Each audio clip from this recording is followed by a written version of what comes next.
Today on Corporate Review, join us as we explore innovative technologies, cutting-edge solutions, and timely discussions from leaders across the globe.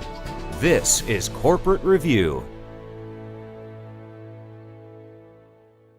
Welcome to Corporate Review. I'm Jackie Bales. New media can be an expensive nightmare for local businesses who are ill-equipped to navigate it. Well, here today we have Tim Judd, CEO of Search Initiatives, to discuss how his company is generating new business calls for local businesses. Welcome, Tim. Thanks for having me.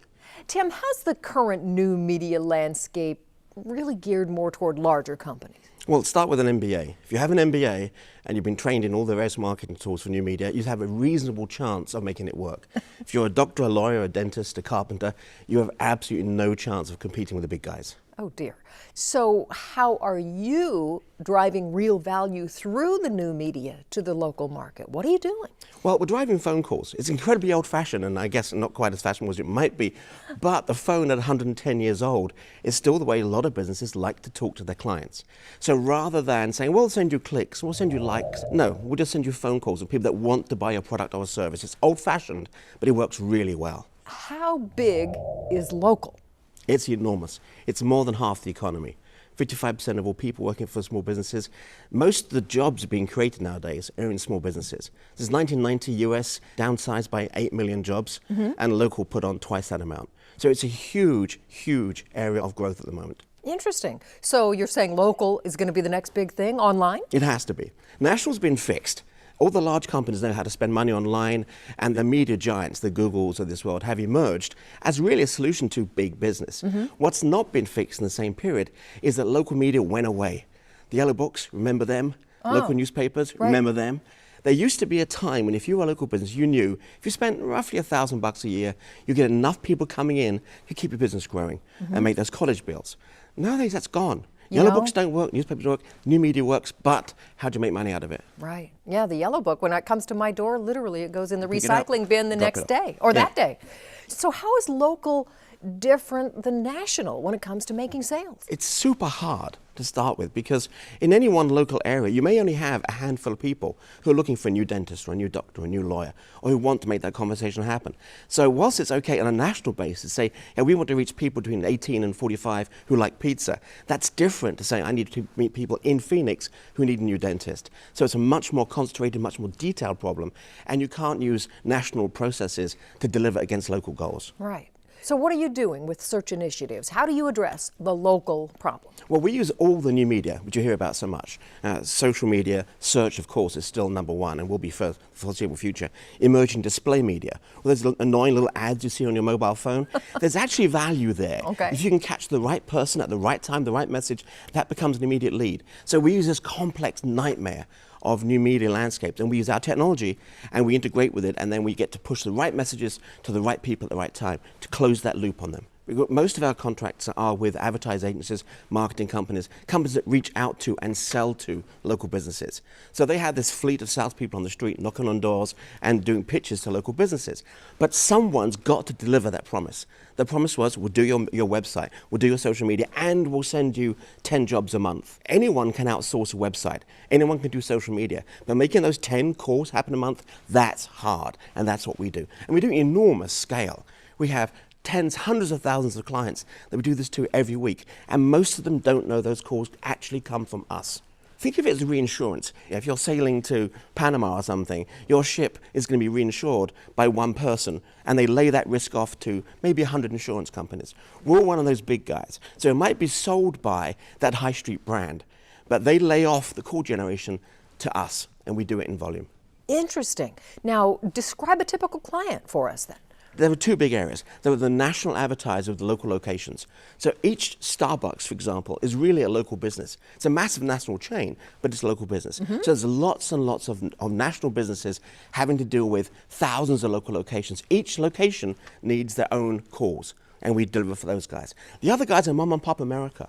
Pizza shops, roofers, doctors, dentists, lawyers, single practice people, guys that have trained for one thing. They're an attorney, they're a carpenter. They don't know anything about new media, but they're told if you want to get clients, you've got to advertise online. And they go, well, I'm a dentist. How do I do that? And that's where we come in. That's interesting. So in generating phone calls to these businesses, how much do you say the phone calls typically cost? Well, why don't we get paid for them, and obviously that gets marked up. Typically, it's in $20, $25 region. Now, there's an interesting math here. If you're a local business person, you're okay with spending about 10% of the marketing budget to get that job, okay? So if it was a $2,000 roofing job, you might be okay spending a couple $100.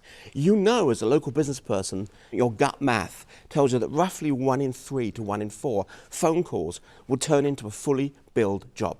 So take the value of the job, divide it by 10, divide that by 4, and that's what the call's worth to you. And the calls go anything from $4 to $100. But the fat mid region is roughly $25 a lead. Interesting. And I understand that pay-per-call is really experiencing enormous growth right now. Yeah. Why? The polite way of putting it is it's a way to prove value. The somewhat less polite way of putting it is that there are a lot of folks out there selling nonsense to local businesses.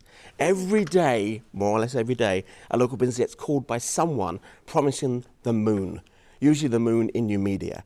And most of those promises are actually fractionally worthless. Pay-per-call has emerged as the one thing people believe and they'll trust. Because they know they're getting the calls. They know they're getting the calls. And people like us, we only charge if we send that call. So if I fail to spend my money, my media efforts, and I don't drive that call, that's my problem, not yours.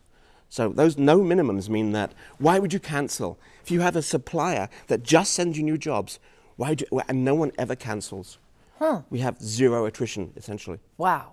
So Tim, do you believe that pay-per-call in particular has an advantage to convert multi-device users when you compare that to strictly e-commerce models then? Absolutely. I mean, we live in our phones now.